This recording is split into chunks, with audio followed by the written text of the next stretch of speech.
Hi viewers, welcome to our channel. ప్రస్తుతం మనతో పాటు సీనియర్ జర్నలిస్ట్ దాము బాలా సార్ ఉన్నారు. వారితో మాట్లాడుతాం. నమస్కారం సార్. సార్, పొన్నవోలు సుధాకర్ గారికి హైకోర్టు షాక్ ఇచ్చింది సార్. ఆయనకి సెక్యూరిటీ ఇవ్వాల్సిన అవసరం లేదు అని చెప్పేసి తేల్చి చెప్పింది. అసలు ఆయన ఎందుకు సెక్యూరిటీ కోరుకుంటున్నారు, మరి ఇవ్వకపోవడానికి గల కారణాలు ఏంటి, మరి మీ ఒపీనియన్ ఏంటి సార్ దీనిపైన? పొన్నవోలు సుధాకర్ రెడ్డి అందరికీ సుపరిచితుడు. ఎందుకంటే చంద్రబాబు అరెస్ట్ అయిన టైంలో ఆయన ఏఏజీగా ఉండి ఆయనే వాదించాడు, నేషనల్ అడ్వకేట్ జనరల్. సో ఆయన ఏజ్గా ఉండి చేయడమే కాకుండా ప్రెస్ మీట్లు పెట్టి ఆయన సిఐడి అధికారి సంజయ్ వీళ్ళిద్దరూ ఒక రకమైన జాయింట్ కౌల్లాగా ఎక్కడ చూసినా వాళ్ళిద్దరు కనబడేవాళ్ళు. వాళ్ళు ఏం చేశారంటే ఒక రకంగా అవుట్ ఆఫ్ ద వే వెళ్ళినట్టుగా కనబడింది అప్పుడు. అంటే హైదరాబాద్లో ప్రెస్ మీట్లు పెట్టడం, ఢిల్లీకి పోయి కూడా ఢిల్లీలో ప్రెస్ మీట్లు పెట్టడం, ఇది వాళ్ళు అసలు వీళ్ళు గవర్నమెంట్లో పనిచేస్తున్న వాళ్ళ లేకపోతే ఇండిపెండెంటా అనేది తెలియని స్థాయిలో వాళ్ళు పెట్టారు. వాళ్ళ మీద కోర్టులకు కూడా వేశారు కేసులు. అసలు ఇలాగ పెట్టచ్చా అని హైకోర్టు కూడా పెట్టద్దని చెప్పినా కూడా వాళ్ళు ఉల్లంఘిస్తున్నట్టుగా కనపడింది. నిజానికి అంత అవసరం లేదు. వాళ్ళు ఎక్స్ట్రా చేసింది అనేది క్లియర్గా అర్థమవుతుంది. ఎందుకంటే ఇదే ప్రభుత్వం శాశ్వతంగా ఉండదు.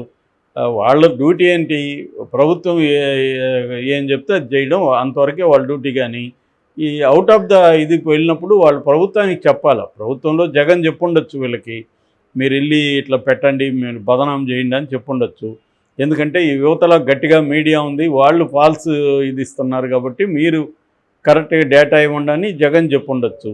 కానీ వీళ్ళేం ఆలోచించుండాలి, సార్ మేము రాజ్యాంగబద్ధమైన పదవుల్లో ఉన్నాము, మేము అవుట్ ఆఫ్ ద వే వెళ్ళి మేము చెప్పడం కరెక్ట్ కాదు, మేము కావాలంటే మీకు డేటా ఇస్తాము, మీరు మీ అధికార ప్రతినిధులు ఉన్నారు, మీరు చేయండి ఆ పని అని చెప్పుండొచ్చు.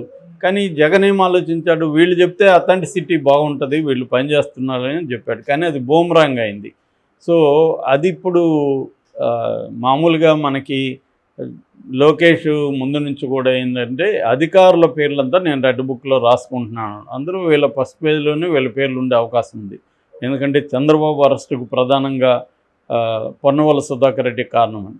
ఆ తర్వాత కూడా అతను లండన్లో కూడా జగన్ సెక్యూరిటీ కోసం కన్నీళ్ళు కూడా పెట్టుకున్నాడు. అంటే వీళ్ళు మామూలుగా మనకి ప్రభుత్వాలు ఏ ప్రభుత్వాలు వచ్చినా ముఖ్యంగా ఆంధ్రప్రదేశ్లో మనకు క్లియర్గా కనబడేది ఏంటంటే ఏ కులం అధికారంలో ఉంటే ఆ కులం అధికారుల్ని ముఖ్యమైన పోస్టుల్లో పెట్టుకోవడం. వాళ్ళ ఎందుకు కులం అనేది కొంత లాయల్టీకి పనికొస్తుంది. కుల బేస్డ్ కాస్ట్ బేస్డ్ లాయల్టీ అనేది ఈజీ అనమాట. ఇక్కడ కూడా మనం చూసాము, ఫోన్ ట్యాపింగ్ కేసులో ప్రధానమైన ఆఫీసర్లంతా వెలమ, కేసీఆర్ కులం. వెలమల్ని ఎందుకు పెట్టుకున్నాడు, తను లాయల్గా ఉంటారు, మనకి ఇబ్బంది ఉండదు అనేది పెట్టుకున్నాడు. ఇప్పుడు రేవంత్ రెడ్డి వచ్చి నాకు ప్రధానమైన అధికారులంతా రెడ్లు ఎందుకు వచ్చారు, మళ్ళీ అగైన్ రేవంత్ రెడ్డి కూడా అదే ఫాలో అవుతున్నాడు. అంటే ఇది ఇంకా ఫీడల్ సిస్టమ్ ఇండియాలో ఉంది, కులం బలంగా ఉంది. అందువల్ల ఏ కులం ముఖ్యమంత్రి ఉంటే ఆ కులం అధికారుల్ని ఇంపార్టెంట్ ప్లేసుల్లో పెట్టడం, వాళ్ళ ద్వారా ఒకటి తాము చేయాలనుకున్న అక్రమాలు కావచ్చు, అవినీతి కావచ్చు, దానికి వాళ్ళు హెల్ప్ చేసే విధంగా చూసుకోవడం, ఇంటర్న్ వాళ్ళకి వీళ్ళు హెల్ప్ చేయడం. రెండవది ప్రతిపక్షాలని ప్రత్యర్థుల్ని విపరీతంగా వేధించడానికి కూడా ఈ అధికారులను వాడుకోవడం. ఇది ఒక మోడస్ ఆపరండి ఇండియాలో, ప్రతి చోట ఇదే జరుగుతుంది. ముఖ్యంగా ఆంధ్రప్రదేశ్ తెలంగాణ కంటే కూడా ఆంధ్రప్రదేశ్లో కుల అభిమానం అనొచ్చు లేదా దురభిమానం అనొచ్చు అక్కడ ఎక్కువ. మన కులం లేదరంటే కూడా మనల్ని ఎవడో ఒకడు ఓన్ చేసుకుంటుంటాడు, అతను మా కులం. మేము నక్సలైట్గా ఉన్నప్పుడు అరెస్ట్ అయితే పోలీసులు కూడా మా కులం కనుక్కొని చూడరా మా వాడు నక్సలైట్ లీడర్గా కూడా ఉన్నాడు అని వాళ్ళు మాట్లాడుకునేవాళ్ళు. ఆ స్థాయిలో కులపిచ్చి ఉంటుంది అనమాట. సో అలాగా ఈ పొన్నవోలు సుధాకర్ రెడ్డి లాంటి వాళ్ళు ఈ కుల అభిమానంతోనూ ఇంకో దాంతోనూ జగన్కి అవుట్ ఆఫ్ ద వే వెళ్ళి సపోర్ట్ చేశారు. ఇప్పుడు తెలుగుదేశం వాళ్ళు ఏం చేశారు, ఇంతకుముందు ఎప్పుడూ లేని స్థాయిలో అధికారుల్ని పనిష్ చేయడానికి తెలుగుదేశం ప్రభుత్వం రంగంలో ఎదిగింది. ఇంత పెద్ద స్థాయిలో నాకు తెలిసి ఎప్పుడు కూడా అధికారుల్ని పనిష్ చేయడం అనేది జరగలేదు. మామూలుగా రాజకీయ నాయకులు ఒకరి మీద ఒకరు కక్ష తీర్చుకోవడం మనం చూస్తుంటాం. అధికారులు వీళ్ళకి తెలుసు, మన పీరియడ్లో మన అధికారులు మనం చెప్పినట్టు విన్నారు కాబట్టి వాళ్ళ పీరియడ్లో వాళ్ళు చెప్పినట్టు విన్నారు, అధికారుల్ని ఏం చేస్తాంలే అనేది వీళ్ళు అనుకోవాలి. కానీ అట్లా అనుకోవట్లే వీళ్ళు, తండ్రి కొడుకులు లోకేష్ చంద్రబాబు వాళ్ళని టార్గెట్ చేసి చేస్తున్నారు. దాని మీద నేను సపరేట్ వీడియో కూడా చేస్తాను. సో ఇలాగా చేసే క్రమంలో పొన్నవోలుని వీళ్ళు సైలెంట్గా ఉంటారా, పొన్నవోలు మీద ఖచ్చితంగా అనేక రకాల పద్ధతులు వేధింపులు ఆల్రెడీ అతని కేసులు అవన్నీ పెట్టడం మొదలుపెట్టారు. ఇప్పుడు పొన్నవాళ్ళు ఏంటంటే నాకు పర్సనల్ సెక్యూరిటీకి ఇబ్బంది ఉంది, చాలామంది ఆల్రెడీ వైసీపీ నాయకుల మీద దాడులు అవి చేస్తున్నారు, నాకు కాల్స్ వస్తున్నాయి, థ్రెట్ ఉంది అని చెప్తే అతనికి సెక్యూరిటీ ఇవ్వలేదు. సెక్యూరిటీ ఇవ్వకపోతే అతను హైకోర్టులో పిటిషన్ వేశాడు, ఇట్లా నాకు సెక్యూరిటీ ఇప్పించండి నేను. హైకోర్టు సెక్యూరిటీ రివ్యూ కమిటీని అడిగింది, రివ్యూ కమిటీ నివేదిక ఇచ్చింది, ఇతనికి సెక్యూరిటీ ఇష్యూస్ ఏమి లేవు, ఏ వర్గాల నుంచి థ్రెట్ లేదు అని నివేదిక ఇచ్చింది. సో సెక్యూరిటీ రివ్యూ కమిటీ నివేదిక ఇచ్చింది కాబట్టి మేము నిన్ను అలో చేయలేము, నీవు రాజ్యాంగ పదవిలో ఉన్నంత మాత్రాన నీకు సెక్యూరిటీ ఇవ్వాలని రూల్ ఏం లేదు అని హైకోర్టు చెప్పింది. హైకోర్టు చెప్పిన దానికి తప్పేం లేదు, ఎందుకంటే సెక్యూరిటీ రివ్యూ కమిటీ చెప్పిన దాన్ని బట్టి ఉండాలి. కానీ మనకి ఇప్పుడు సెక్యూరిటీ రివ్యూ కమిటీకి ప్రభుత్వానికి అనుకూలంగా ఉంటుంది కదా, నిజంగా మరి ఒక వ్యక్తికి రక్షణ కావాలనుకున్నప్పుడు హైకోర్టులో ఇలా చెప్పచ్చా అన్న చర్చ కూడా నడుస్తుంది. దానికి కూడా హైకోర్టు ఏం చెప్పిందంటే, ఒకవేళ ఆ రివ్యూ కమిటీ నివేదిక నీకు సంతృప్తి ఇకపోతే దాని మీద నువ్వు మళ్ళీ వేసుకోవచ్చు పిటిషన్ అని చెప్పింది. సో నాకు తెలిసి నేను మళ్ళీ దాని మీద కూడా వేస్తాడు. ఆ రివ్యూ కమిటీ నివేదిక లాప్ సైడెడ్గా ఉంది, వన్ సైడెడ్గా ఉంది, వాళ్ళు ప్రభుత్వానికి అనుకూలంగా ఇచ్చారు, నాకు థ్రెట్ ఉండేదే ప్రభుత్వంలో ఉండే పార్టీని వైపు నుంచి థ్రెట్ ఉంది కాబట్టి ఈ నివేదికను బేస్ చేసుకొని నాకు రిజెక్ట్ చేయడం కరెక్ట్ కాదని చెప్పచ్చు.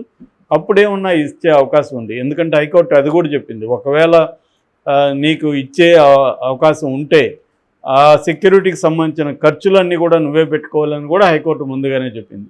కాబట్టి ఆయన లీగల్ పోరాటం చేయాల్సిన పరిస్థితి అయితే ఉంది, చేయాలి, తప్పదు. ఎందుకంటే ఏ గవర్నమెంట్ వచ్చినా అంతకు ముందున్న పార్టీకి సంబంధించిన అధికారులు కావచ్చు, రాజకీయ నాయకులు కావచ్చు, వాళ్ళని వేధించడం అనేది మనకి మామూలే, వేధిస్తూ ఉంటారు.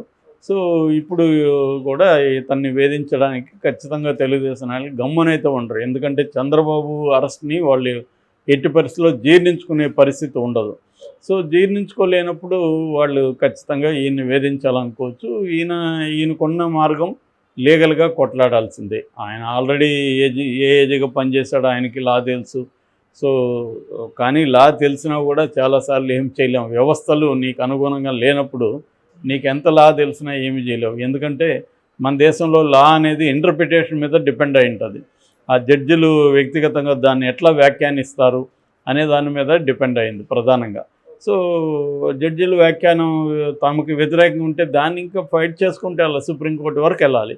ఇదంతా ఏంటంటే జస్టిస్ అనేది మనకి ఇప్పుడు ఆల్రెడీ చాలాసార్లు నేను చెప్పాను, 5 కోట్ల పైన కేసులు పెండింగ్లో ఉన్నాయి కాబట్టి కొన్ని కేసులు చాలా త్వరగా అవుతుంటాయి, కొన్ని కేసులు అదో విచిత్రం కోర్టుల్లో. అవి కూడా మనకి రకరకాల కాంటెక్స్లో కొన్ని కేసులు త్వరగా అయిపోతాయి, కొన్ని పెండింగ్లో పడిపోతాయి. ఇప్పుడు చంద్రబాబు 17A కిందది అర్జెంటుగా తేలాలన్నారు, ఇప్పటివరకు దాని మీద ఏమీ లేదు. వివేకానంద రెడ్డి కేసు చూస్తున్నాం, 6 ఏళ్ళు అయింది, దాని మీద అసలు ఏమి ముందుకెళ్ళట్లేదు. డెడ్ లైన్లు పెట్టి కూడా 1.5 year పైన అయిపోయింది. సో కాబట్టి ఏంటంటే ఇవన్నీ ఫైట్ చేసుకుంటూ ఉండాలి.